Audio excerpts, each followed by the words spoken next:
Captain Daehyun stood on the observation deck of the UES Times Horizon Times and watched the massive station grow larger in the viewport.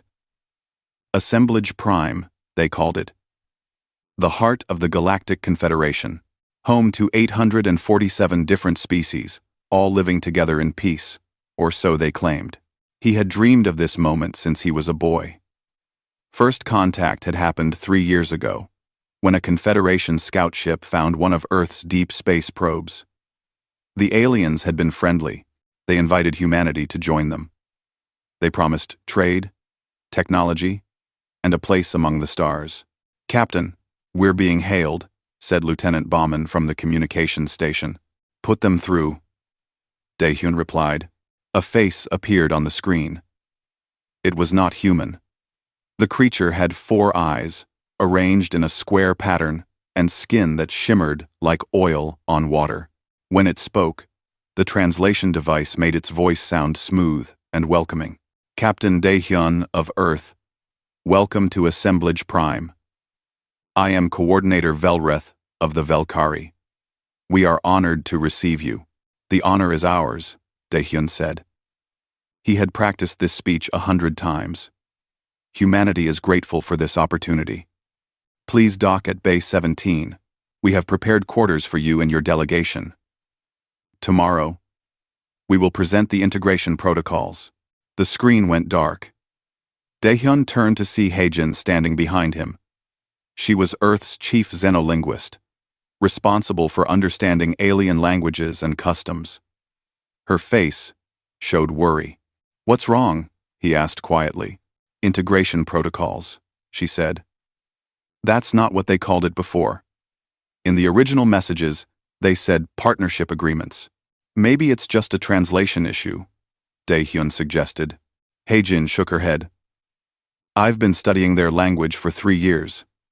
The word they used translates more accurately to absorption or incorporation, not integration." Daehyun felt a cold weight settle in his stomach. But they had come too far to turn back now. Earth needed what the Confederation offered: resources, knowledge, protection from whatever else was out there in the dark. The next morning, they were escorted to the Grand Council chamber. It was enormous. The ceiling stretched so high that Daehyun could barely see it. Thousands of aliens filled the curved rows of seats, representing every species in the Confederation. The air smelled strange, full of 1,000 different scents from 1,000 different worlds. Coordinator Velreth stood at the center podium. Behind him, a massive holographic display showed Earth spinning slowly in space. "Members of the Confederation," Velreth began. "Today we welcome the humans of Earth into our great collective. As is our custom, we have evaluated their species according to our standards." Daehyun glanced at Haejin. She was staring at her datapad, fingers moving quickly across the screen. She was running the translation software, checking every word against the linguistic database. "The humans have been tested," Velreth continued. "They possess adequate intelligence. They have developed basic technology. They are physically capable. However, they have scored Class 9 on the psychic resonance scale." A murmur ran through the chamber. Daehyun did not understand why, but he could feel the mood shift. It was not a good shift. "What does Class 9 mean?" he whispered to Haejin. Her face had gone pale. "It's the lowest possible rating. It means we have almost no psychic ability." "So what?" Daehyun said. "We never claimed to be psychic. I don't think you understand," Haejin said, her voice shaking. "Every species in the Confederation is psionic. That's how they communicate across their empire. That's how they maintain order. Species without psychic ability are considered lesser." Velreth raised one of his forearms. The chamber fell silent. "The humans are classified as suitable for Category 5 integration. The protocols have been prepared. We will now vote on acceptance." "Wait," Daehyun said, stepping forward. "We haven't seen these protocols. We need time to review them." Velreth's 4 eyes fixed on him. There is nothing to review, Captain. The protocols are standard for all Class 9 species. You will be integrated into the Confederation as a labor caste. Your people will be assigned to various worlds and facilities where their skills can be utilized. The words hit Daehyun like a physical blow. Labor caste? You mean slaves? We do not use such primitive terms, Velreth said coldly. You will be members of the Confederation. You will have purpose. You will contribute to the greater good. Both? Both? Both? Both? No. Daehyun said. Absolutely not. We came here as equals, seeking partnership. Not this. You are not equals, Velreth replied. You cannot be equals. You lack the fundamental capability that defines civilized species. But do not worry. We are not cruel. You will be treated according to the standards of productivity and compliance. Haejin was typing frantically on her datapad. Suddenly she grabbed Daehyun's arm. The protocols, she hissed. I've accessed them. It's worse than slavery. They're planning to separate families. They'll take children at age 7 for specialized training. Adults who resist will be eliminated. Daehyun felt rage building in his chest. He turned back to Velreth. We refuse. Earth refuses these protocols. You do not have the authority to refuse, Velreth said. The decision belongs to the Confederation Council. We will now vote. All in favor of accepting Earth? Under Category 5, Integration. Under Category 5, Integration. Under Category 5, Under Category 5. What happened next would haunt Daehyun for the rest of his life. Across the chamber, lights began to glow. Each species had a voting panel. One by one, the lights turned green. Yes. Accept. Enslave. Daehyun watched in horror as every single light turned green. 847 species. Every one of them voted to enslave humanity. The vote is unanimous, Velreth announced. Earth is hereby integrated into the Galactic Confederation as a labor caste species. Enforcement fleets are already moving into your solar system. Resistance will be met with appropriate force. You can't do this, Daehyun said. But his voice sounded weak even to his own ears. It is already done, Captain. You may return to your ship. You have 72 hours to inform your leadership of their new status. After that, the integration process will begin. The guards escorted them out. Daehyun's mind was racing. He had to warn Earth. They had to prepare defenses. They had to do something. On the ship, Daehyun immediately opened a quantum communication channel to Earth. Minho, the defense coordinator, answered within seconds. What happened? Minho asked. Your biometrics are spiking off the charts. It's a trap, Daehyun said. All of it. They never wanted partners. They want slaves. Minho. They voted. Every single species in the galaxy voted to enslave us. D4 bulls. There was silence on the other end. Then, Minho spoke, his voice hard. How long do we have? 72 hours before they start the invasion. Then we have 72 hours to prepare, Minho said. Get everyone home, Captain. We're going to need every person we have. Daehyun looked out at the massive station, at the thousands of ships representing hundreds of species. All of them had agreed. All of them supported this.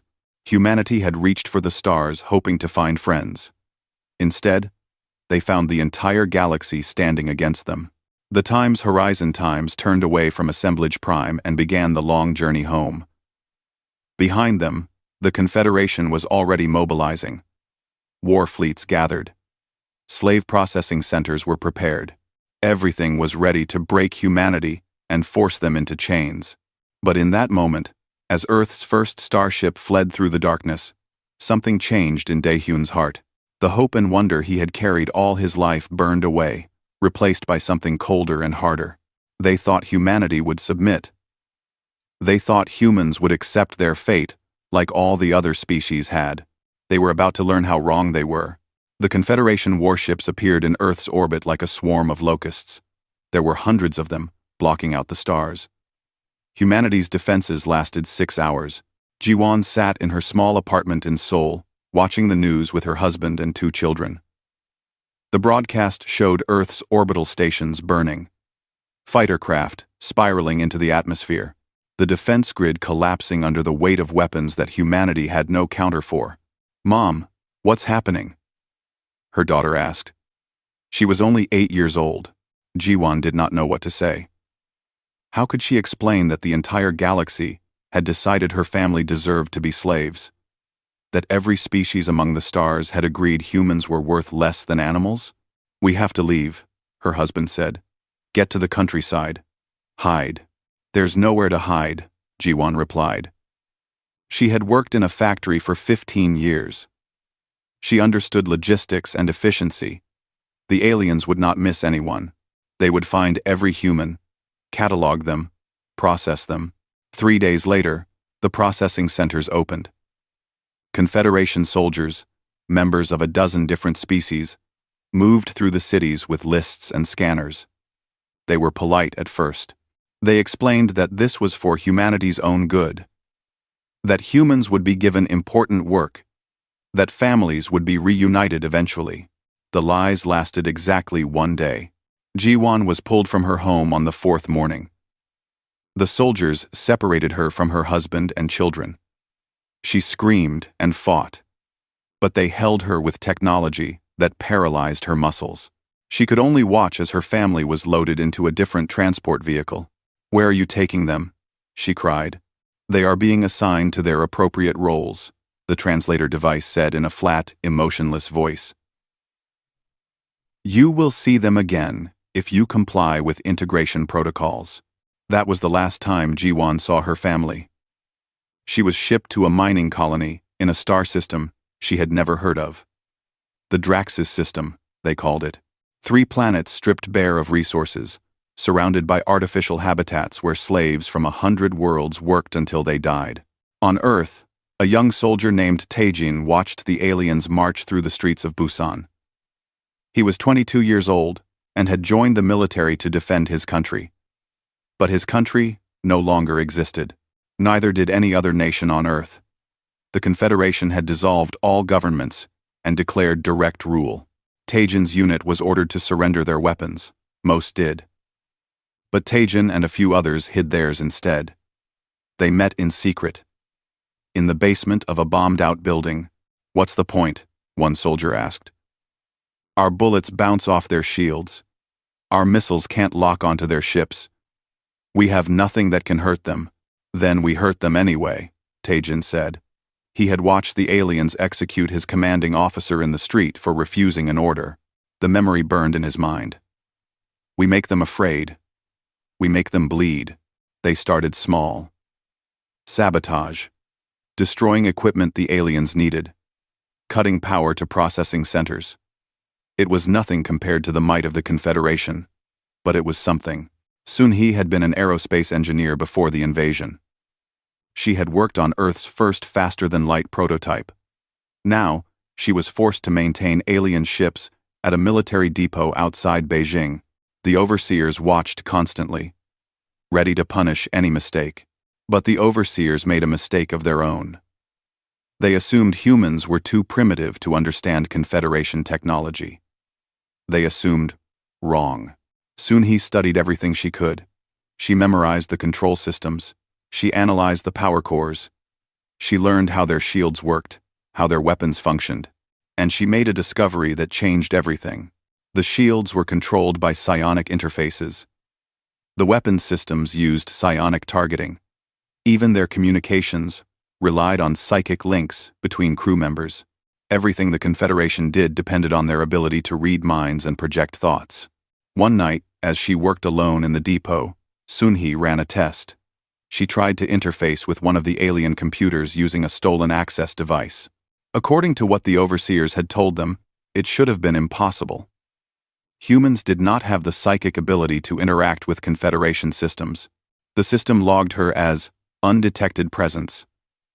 It could not sense her mind. It could not read her intentions. To the psionic security measures, Sun-Hee simply did not exist. She stared at the screen, her heart pounding. This was it. This was the key.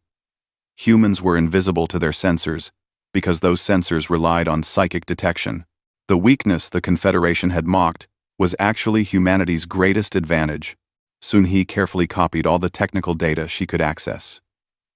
She hid it in a dead-drop location that the Resistance had established. Within a week, the information reached other Resistance cells around the world. In a hidden bunker beneath the ruins of Washington, D.C., Minho reviewed the data that Sun-Hee had sent.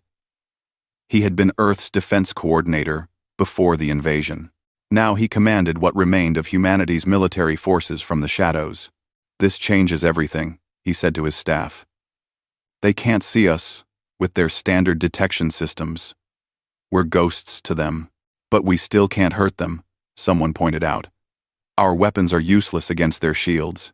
"Then we get inside the shields," Minho replied. "We use their own weapons against them." Across the galaxy, Ji-Wan worked in the mines of Draxus. The conditions were brutal. Humans died daily from cave-ins, equipment failures, and simple exhaustion. The alien overseers did not care. There were always more slaves to replace the dead. Ji-Wan learned quickly that the overseers relied on their psychic abilities to maintain control. They could sense when slaves were planning to rebel. They could read the intentions of troublemakers before they acted. Except they could not read humans. She began organizing in secret. Whispered conversations during the work shifts. Meetings in the deep tunnels, where the overseers rarely went. Slowly, carefully, she built a network of humans who were ready to fight back. 6 months after the invasion, Captain Dae-Yun sat in a prison cell on a Confederation detention station. He and the rest of humanity's diplomatic team had been arrested the moment they returned to Earth. The Confederation wanted them as examples, proof that resistance was futile. But even in prison, Dae-Hyun received messages. The guards thought the human prisoners were isolated, cut off from their people. They did not know about the resistance network that had spread across dozens of worlds. They did not know that humans had learned to communicate in ways that psychic species could not detect. Dae-Hyun got word about Sun-Hee's discovery, about Minho's plans, about the brewing revolts in the slave colonies. He smiled for the first time in months. The Confederation had made a fatal mistake.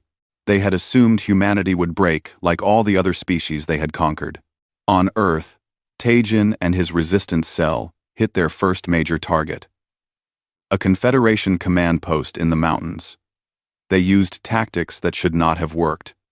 They approached on foot through the forest. The psionic sensors should have detected them, but humans had no psychic presence to detect. They killed the guards silently and planted explosives throughout the facility. By the time the aliens realized what was happening, it was too late. The command post exploded in a ball of fire that could be seen for kilometers. The Confederation sent reinforcements. They hunted for the attackers, but Taejin and his team had already vanished into the countryside. The aliens could not understand how humans could hide so effectively. They could not sense them, could not predict their movements, could not read their intentions. For the first time since the invasion, humans had drawn blood. In the Draxus mines, Ji-Wan heard about the attack on the command post. The news spread through the slave networks like fire through dry grass. Suddenly, the humans stopped looking, defeated. They started looking dangerous. Ji-Wan knew it was time. She gathered her people in the deepest part of the mines. 200 humans, armed with stolen tools and improvised weapons. They had no chance of winning. But that was not the point. "They think we're broken," Ji-Wan told them. "They think we'll work until we die, and never fight back. Let's show them what humans do when you push us too far." The revolt began at shift change, when most of the overseers were distracted. The humans attacked with everything they had. They destroyed mining equipment. They collapsed tunnels. They killed overseers with their bare hands when they had no other weapons. The Confederation forces responded with overwhelming violence. They killed hundreds of humans. But they also learned fear. Because the humans did not stop. Even as they died, they kept fighting. Even as they were gunned down, they kept attacking. By the time the revolt was crushed, 50 overseers were dead. 5 million credits worth of equipment was destroyed. And most importantly, the myth of human submission had been shattered. Ji-won survived, barely. As she was dragged away to punishment, she looked back at the chaos they had created. The aliens were afraid. She could see it in their body language, in the way they moved. They had thought humans were harmless slaves. Now they knew better. Across the galaxy, in 100 different locations, humans received word of the Draxus revolt. In the prisons, in the work camps, in the processing centers, and the factories, and the mines, everywhere humans were enslaved, they heard what Ji-won had done, and they began to believe that maybe, just maybe, they could fight back. The Confederation had united the galaxy against Earth. But in doing so, they had given humanity something far more dangerous than any weapon. They had given humans a reason to unleash the fury that slept in every human heart. 2 years had passed since the Confederation enslaved Earth. To most species in the galaxy, humanity was just another conquered race, cheap labor to be exploited and forgotten. They did not pay attention to the small rebellions. They did not notice the pattern developing. They should have. In her hidden workshop beneath the ruins of Beijing, Sun-hee worked through the night. Around her, stolen Confederation equipment hummed with power. She had spent 2 years studying their technology, taking it apart, piece by piece, to understand how it worked. The breakthrough came at 3 in the morning. She had been analyzing the psionic network that connected all Confederation forces. It was like a web stretching across the galaxy, allowing instant communication between minds. Every ship, every weapon, every soldier was connected to it. The Confederation used it to coordinate their forces with perfect precision. But Sun-hee had discovered something the aliens did not understand about themselves. Their psionic network was not just for communication. It was part of how they thought. Their minds were so interconnected that they had trouble functioning without it, and humans could not be detected by it at all. She ran the simulation again, checking her calculations. Then she sent an encrypted message to Minho. "I know how we can win." 3 days later, Minho arrived at her workshop through the underground tunnels that connected the resistance bases. He looked tired. They all looked tired. But when Sun-hee showed him her discovery, his eyes went wide. "You're saying we're invisible to their entire command network?" he asked. "Not just invisible," Sun-hee explained. "We're worse than invisible. We're like holes in their perception. When we're near their systems, we create dead zones. They can't sense each other through us. We disrupt their whole network just by existing. Can we weaponize this?" Minho asked immediately. Sun-hee smiled. "I've already built the prototype. Ever. Ever. Ever. Ever. Ever. Ever. Ever. Ever. Ever." She showed him a device the size of a backpack. This amplifies the natural disruption that humans cause to psionic networks. When activated, it creates a dead zone 30 meters wide. Any Confederation forces inside that zone lose all psionic abilities. They can't communicate with each other telepathically. They can't sense threats. They become blind and deaf to their own people. Minho picked up the device carefully. "How many of these can you make?" "As many as you can get me the parts for," Sun-hee replied. "But there's something else. Something bigger." She pulled up another schematic. "Their ships run on the same psionic network. The crew needs to be psychically linked to operate the vessel efficiently. If we can get enough of these devices onto a ship, we can cripple it completely. The crew won't be able to coordinate. Their systems won't respond properly. They'll be flying blind. We need to test this," Minho said, "on a real target." Far across the galaxy, in the Draxis mining system, G1 had become a legend. After the failed revolt, 2 years ago, the Confederation had tried to break her. They had tortured her, starved her, and thrown her into isolation. But G1 refused to break. Now she worked in the deepest parts of the mines, surrounded by other humans who had proven too rebellious for regular work details. The overseers thought keeping them together in the most dangerous areas would kill them faster. Instead, it created a concentration of the most dangerous humans in the galaxy. G1 had trained them all.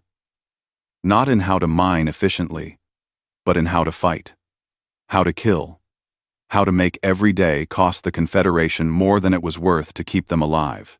When the encrypted message arrived from Earth through the Resistance network, G1 read it 3 times to make sure she understood. Then, she gathered her people. "They've found our advantage," she told the assembled humans. "We're going to hit them harder than we ever have before. But this time, we're not just destroying equipment. We're taking their ships." The plan was insane. It should have been impossible. But G1 had learned that humans could do impossible things when they stopped caring whether they survived. The attack began during a shift change. G1's people had stolen a shipment of Sunhee's devices, smuggled in through the supply network. When they activated the devices, the effect was immediate and devastating.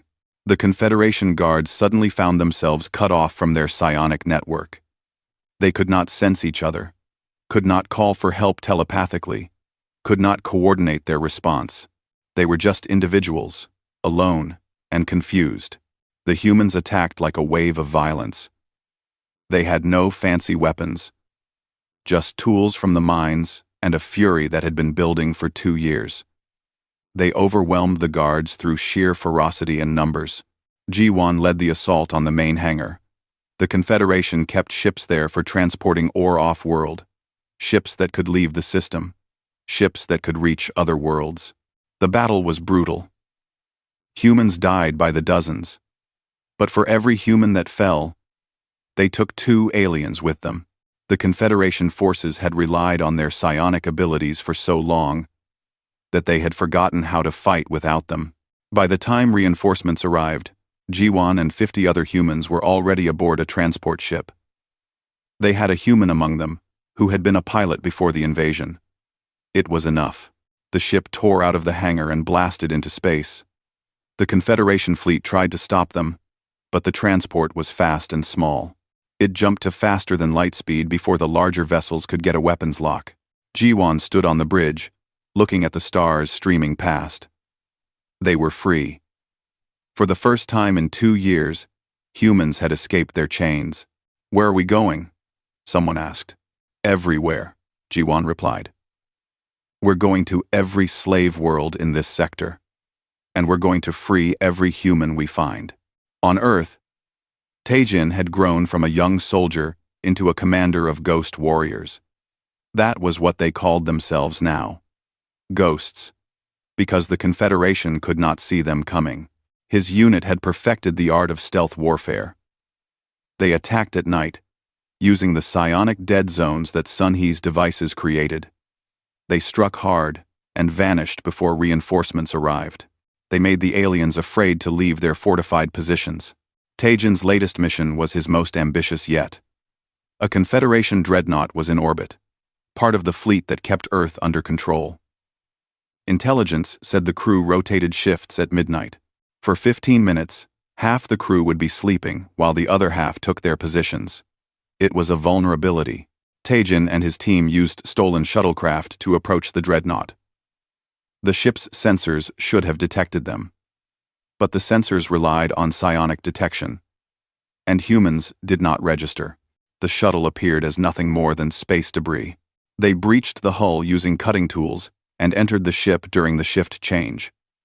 Each team member carried one of Sunhee's devices. As they spread through the ship, they activated them. The effect was like a plague spreading through the vessel. Crew members suddenly lost contact with each other. Systems began to malfunction. The ship's psionic pilot could no longer interface with the controls properly. Tajin's team moved through the chaos like demons. They killed the crew with ruthless efficiency. No mercy. No hesitation. These were the aliens who had enslaved their world, who had separated families, who had killed anyone who resisted. The humans had learned to kill without remorse. By dawn, the dreadnought was theirs. Tajin stood on the bridge, looking down at Earth through the viewport. His team had suffered 70% casualties, but they had done it. They had captured a Confederation warship. "Signal Minho," Tajin ordered. "Tell him we have a ship, and tell him we want more targets."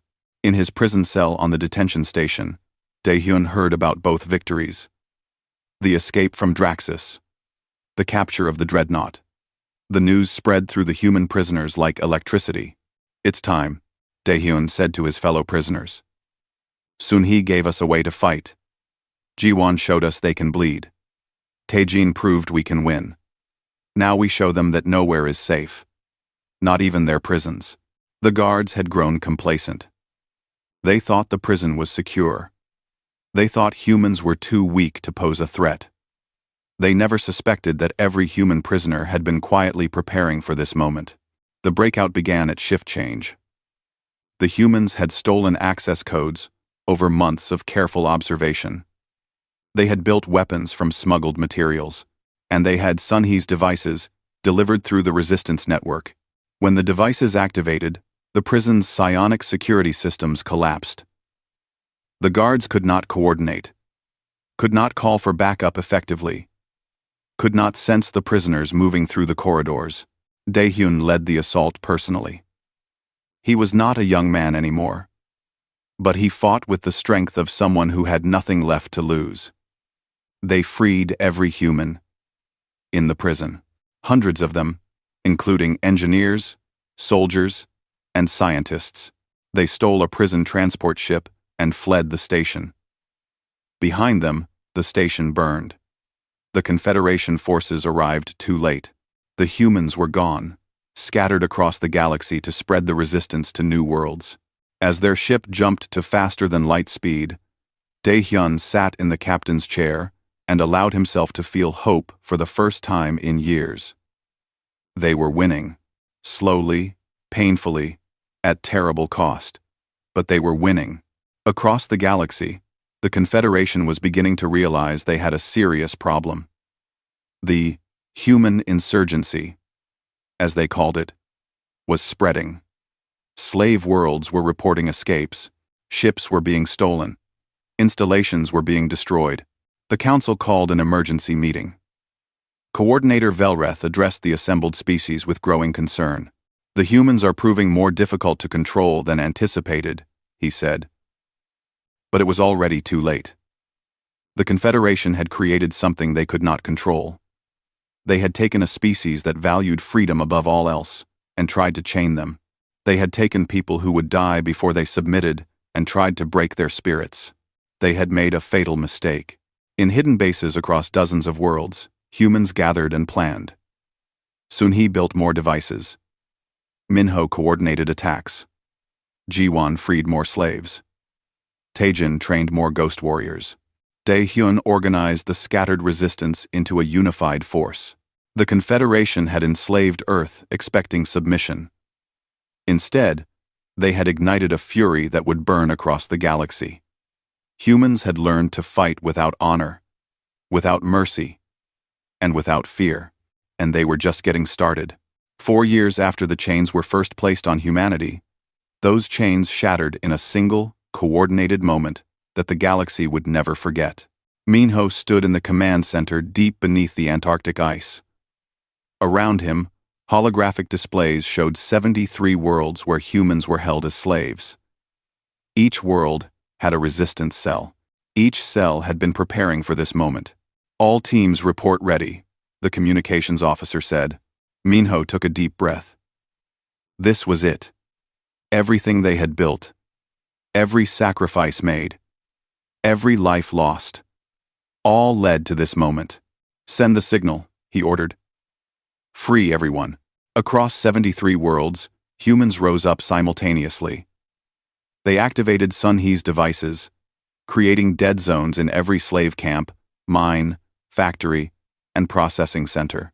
The Confederation forces suddenly found themselves blind and isolated, facing slaves who had been waiting years for revenge. On Draxus, G1 led 5,000 freed humans in an assault on the orbital platforms. They used captured ships and makeshift weapons. The Confederation garrison was 10 times their size. But the humans fought with a desperation that turned them into something terrifying. They took losses that would have broken any other species and kept attacking. When the platforms fell, G1 broadcast a message to every human in the sector. We are free. Join us. Fight with us. Make them pay for every chain they put on us. On Earth, Taejin commanded the liberation of Seoul. His ghost warriors had grown from a small cell into an army of thousands. They moved through the city like smoke, appearing from nowhere to strike down Confederation forces and vanishing before reinforcements could arrive. The aliens tried to use their superior technology, their shields, their weapons, their ships. But Taejin's forces had learned every weakness. They deployed Sun-He's devices at every engagement, turning the aliens' psychic network into a liability. The Confederation soldiers fought as individuals against humans who fought as a coordinated swarm. By nightfall, Seoul was free. By the next morning, Busan had fallen to the resistance. By the end of the week, the Confederation had lost control of Earth's major population centers. In orbit, Daehyun commanded a growing fleet of captured Confederation vessels. Every ship they took added to their strength. Human engineers worked around the clock to modify the ships, removing the psionic interfaces and installing manual controls that humans could operate. Admiral, his communications officer said, Daehyun had been promoted by the Resistance Council. Earth needed military leadership, and he had proven himself capable. We're receiving surrender requests from Confederation forces on 12 different worlds. Accept the surrenders, Daehyun ordered, but make it clear. Any alien who harmed humans will face trial. Any alien who enslaved us will answer for their crimes. Those who want mercy must show us where the prison camps are and help us free the prisoners. Some aliens took the offer, others chose to fight. They died. Sun-He had moved her operation to a captured Confederation research station. With access to their full technical database, she had improved her devices dramatically. The new models could disrupt psionic networks across an entire city. The military versions could disable Confederation warships from the inside. But she was working on something bigger, a weapon that would strike at the heart of the Confederation itself. The entire Confederation command structure runs through a central psionic relay on Assemblage Prime, she explained to Minho via secure transmission. If we can deploy enough disruptors there, we could cut off their ability to coordinate forces across the galaxy. We could win the war in a single stroke. How many devices would you need? Minho asked. More than we have, Sun-He admitted. But I think I can build something more powerful. Something that targets the relay itself. How long? Minho asked. 6 months, maybe less. You have 4, Minho said. The Confederation is starting to regroup. We need to hit them before they can organize a counterattack. Across the galaxy, G1 had become more than a freed slave. She was a symbol. Humans rallied to her banner. Even some non-human slaves joined her cause when they saw humans fighting the same oppressors who had enslaved their own species. She led her growing fleet on a campaign of liberation. Every Confederation slave world in the outer sectors fell to her forces. She did not just free humans. She freed everyone. Thousands of aliens who had been enslaved for generations suddenly found themselves fighting alongside humans against their former masters. The Confederation called her a terrorist. Ji-won called herself a liberator. History would remember her as both. Taejin's ghost warriors had evolved into something the galaxy had never seen before. They did not fight like traditional soldiers. They fought like nightmares. They would appear inside enemy installations, having bypassed every security measure. They would strike at commanders, destroy critical systems, and vanish before the enemy could respond. The Confederation tried everything to stop them. They installed non-psionic security systems. They used physical barriers.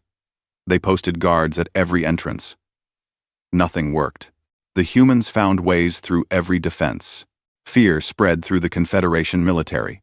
Soldiers refused to serve on worlds where ghost warriors operated. Officers requested transfers away from human combat zones.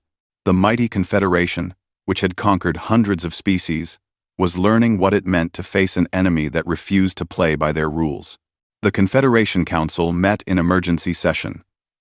Coordinator Velreth looked older than he had 4 years ago.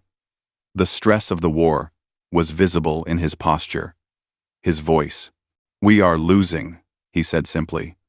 "The humans have taken 40% of our slave worlds. They have destroyed 20% of our military fleet. They have inspired revolts among other enslaved species. This cannot continue. R. R. R. R. R. R. R. R. We should negotiate," one council member suggested. "Negotiate?" another replied. "With slaves?" "They are already rebelling," Velreth said tiredly. "The humans have shown them it is possible. We either make peace with humanity, or we face the collapse of our entire civilization. There is another option," a third council member said. "We could destroy Earth, end humanity entirely, make an example that no other species will ever forget." The council chamber fell silent. It was the option they had all considered, but no one had dared to speak aloud. "If we do that," Velreth said slowly, "we prove that we are monsters. Every species in the galaxy will see us as genocidal tyrants. We will lose any claim to moral authority. We mod of 34. We mod of 34. We prove that we prove. We lost that authority when we enslaved an entire species," someone else pointed out. Daehyun received intelligence about the Confederation's plans within hours. The Resistance had spies everywhere now. Humans, who passed as compliant slaves while secretly gathering information. Aliens who had turned against their own governments after seeing what was done to humanity. "They're considering destroying Earth," he told his command staff. "We need to accelerate our plans." "Sun He's weapon isn't ready," someone protested. "Then we do it the hard way," Daehyun replied. "We take Assemblage Prime by force. We show them that nowhere is safe. That we can strike at the heart of their empire just as easily as they struck at ours." The plan was insane.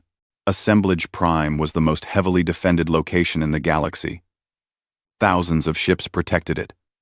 Millions of soldiers garrisoned it. The station's shields could withstand attacks from entire fleets. But the defenders relied on their psionic network to coordinate that massive defensive force. And humans could make that network useless. Minho coordinated the assault. Every human fleet would converge on Assemblage Prime simultaneously. Taejin's ghost warriors would infiltrate the station weeks in advance. Soon he would deploy her prototype weapon, even though it was not fully tested. Ji-won would lead the ground assault once they breached the station's defenses. It would be the largest military operation in human history. And it would determine whether humanity won its freedom or was exterminated trying. "We're going to lose a lot of people," Daehyun said quietly as he reviewed the battle plans. "We've already lost millions," Minho replied. "This is the last chance we have to make those deaths mean something." Daehyun looked at the display showing Earth, now mostly free of Confederation control. His people had paid a terrible price for their freedom. Families destroyed. Cities burned. Entire generations scarred by trauma and violence. But they had survived. They had fought back. They had proven that humanity would not submit to slavery, no matter what the cost. "Send the orders," Daehyun said. "All fleets converge on Assemblage Prime. We end this war." Across dozens of star systems, human ships began moving. They were not fancy vessels. Most were captured. Confederation ships, modified with crude but effective human engineering. They were outnumbered. They were outgunned. By every logical calculation, they should have no chance. But the Confederation was about to learn the most important lesson about humanity. Logic only matters to a certain point. Beyond that, what matters is will, and no species in the galaxy had a will stronger than humans who were fighting for their freedom. The fury that had been building for 4 years was about to be unleashed on the heart of the Confederation. And the galaxy would never be the same again. Jiwan stood on the bridge of her flagship, looking at the assembled fleet through the viewscreen. Hundreds of ships, tens of thousands of humans. All of them, ready to die, if necessary. For everyone in chains, she said. For everyone who died fighting. For everyone who still suffers in the camps. For Earth, the crew echoed. The fleet jumped to faster-than-light speed. Their destination, the center of an empire that thought it could break humanity. They were about to learn how wrong they were. The battle for Assemblage Prime lasted 3 days and changed the galaxy forever. The Confederation fleet outnumbered humanity's forces 5-1. They had better ships, better weapons, better training. On paper, the humans should have been destroyed in the first hour, but Taejin's ghost warriors had already infiltrated the station 3 weeks earlier. When the human fleet arrived and the battle began, those warriors activated hundreds of Sunhee's devices throughout the station. The psionic network that coordinated the entire Confederation defense collapsed in seconds. Suddenly, the 5,000 ships defending Assemblage Prime could not communicate with each other properly. They could not coordinate their movements. They could not sense where their allies were or what they were doing. Each ship became an isolated unit, fighting alone against an enemy that moved as one. Daehyun pressed the advantage ruthlessly. His fleet targeted the confused Confederation ships systematically, destroying them one by one. When Confederation commanders tried to rally their forces, Jiwan's ships struck at those command vessels specifically. The Confederation forces fell into chaos. On the station itself, Taejin led the ground assault. His ghost warriors moved through the corridors like death itself. They killed guards, freed prisoners, and destroyed control systems. Every Confederation soldier they encountered faced humans who had spent 4 years learning how to kill efficiently. The Confederation tried to mount a defense, but they had relied on their psionic abilities for so long that they had forgotten how to fight without them. Human forces breached the inner chambers, where the council met. The aliens who had voted unanimously to enslave humanity now faced the consequences of that vote. Coordinator Velreth stood in the council chamber as human soldiers surrounded him. Daehyun walked through the door, his weapon pointed at the alien who had started this war. Captain Daehyun, Velreth said.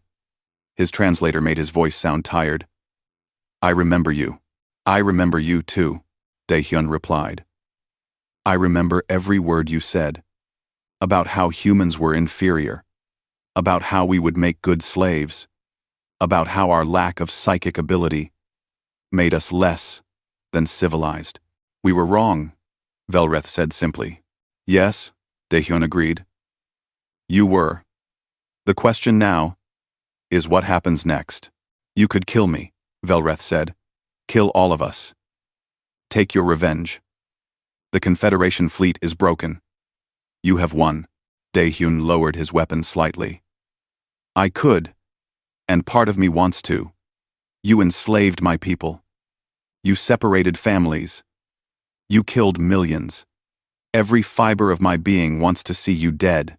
But, Velreth asked, but if I kill you in cold blood, I become the monster you thought we were, Daehyun said. You will stand trial. You will answer for your crimes. And the galaxy will see that humans can choose justice over vengeance. In Earth's command center, Minho received the reports from Assemblage Prime. The Confederation had surrendered. The war was over.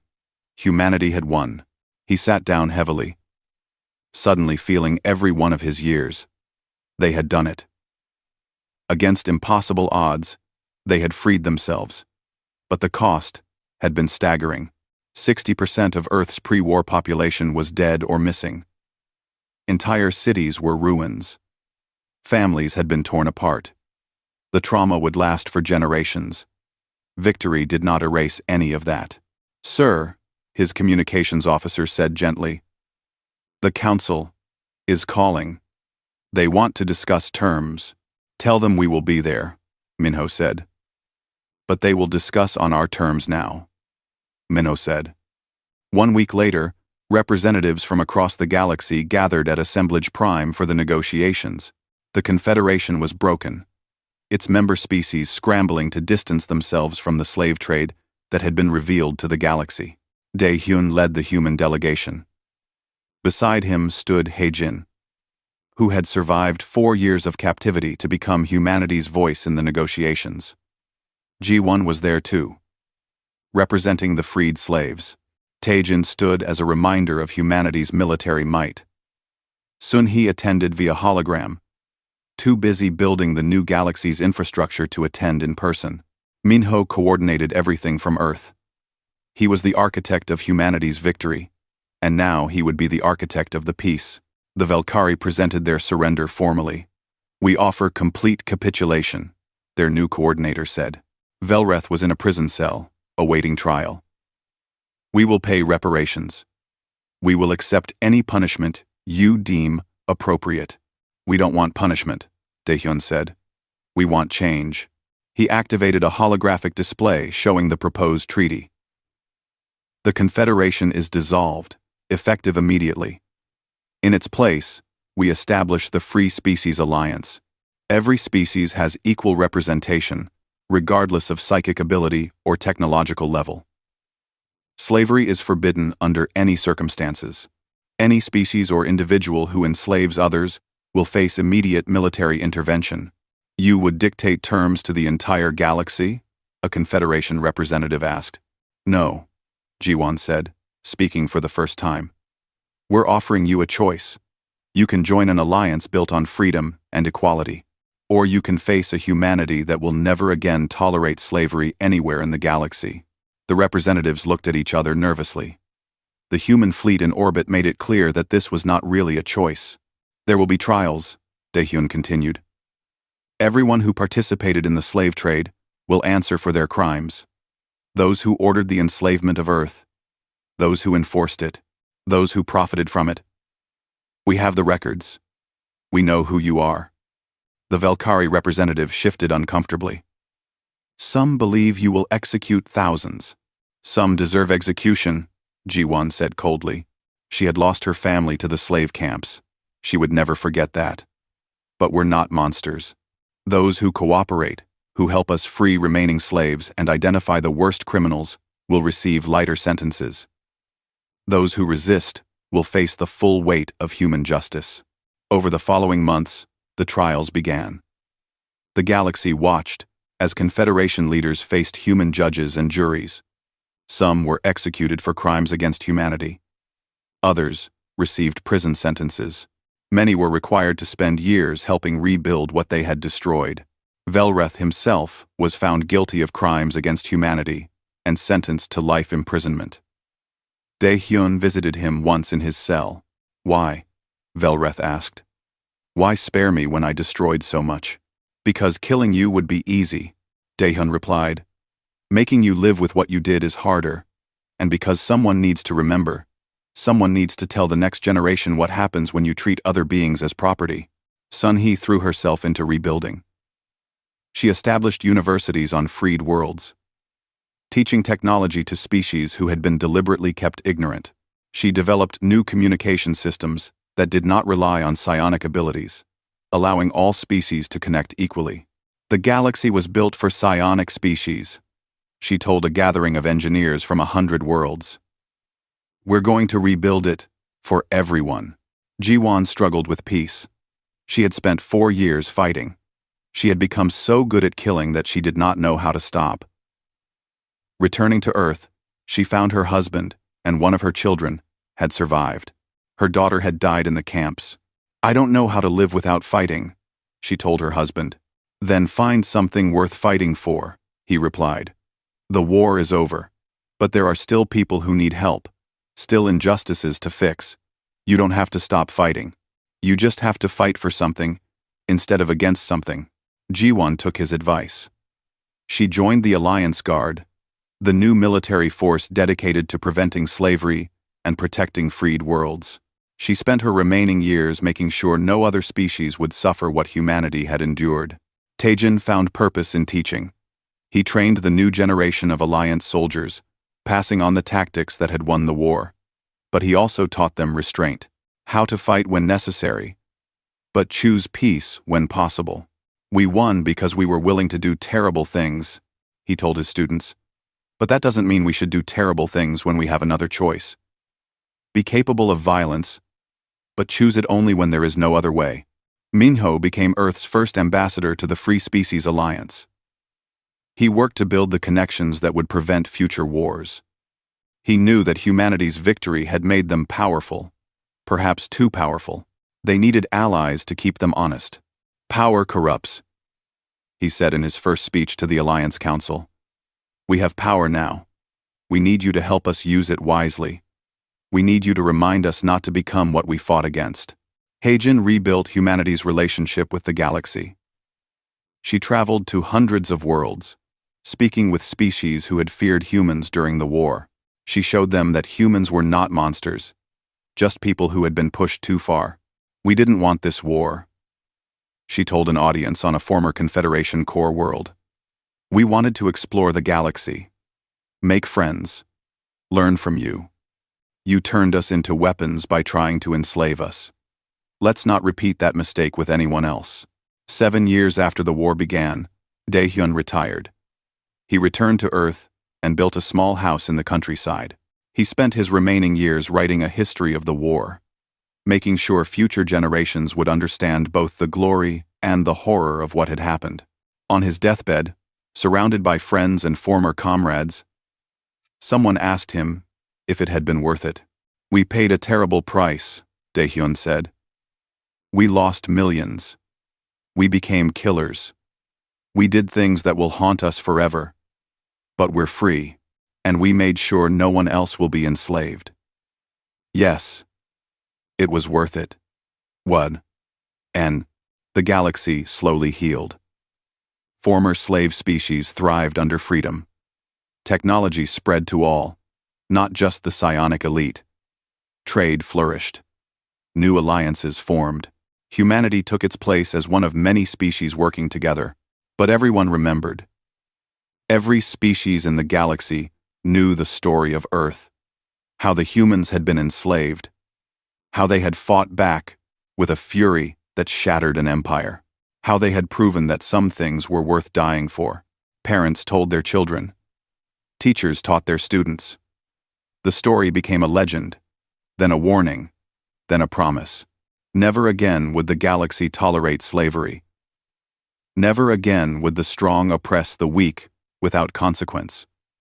Because somewhere out there, humans watched and waited. And if anyone tried to bring back the chains, humanity would respond with a fury that the galaxy would never forget. Earth rebuilt. Cities rose from ruins. Families reunited. Children were born who would never know slavery. Life continued. But humanity never forgot what had been done to them. They maintained their fleet. They kept their warriors trained. They stayed ready, not because they wanted war, but because they had learned the hard way that peace only lasts when you are prepared to defend it. The galaxy had supported the enslavement of Earth. Earth had responded with a fury that changed everything. And in the end, that fury had brought freedom not just to humans, but to countless others who had suffered in silence. The chains were broken, the slaves were free, and the galaxy was reborn into something better than it had been before. But it had taken human fury to make it happen. And that fury, channeled into protecting freedom rather than taking vengeance, became the foundation of a new era. The galaxy would never forget, and humanity would never let them.